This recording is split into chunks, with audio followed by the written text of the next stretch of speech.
Estamos sistematizando y documentando la información local propia desde la perspectiva local también. La participación de quienes hacen esos artículos es netamente de los guayús que conocen esa información.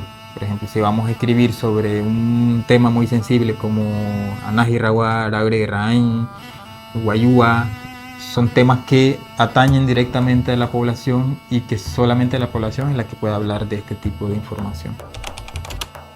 Pueden encontrar artículos relacionados a temas locales, a temas culturales. Por ejemplo, hay una categoría especial para lo que es la planta medicinal y todo este conocimiento que también tienen ciertas personas dentro de la comunidad.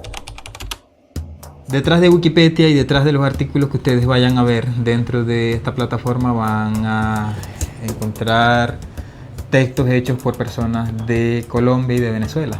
Y van a encontrar estudiantes, van a encontrar textos de maestros, van a encontrar textos de sabedores, van a encontrar también relatos o construcciones narrativas de lingüistas incluso también que han hecho revisión dentro de la plataforma.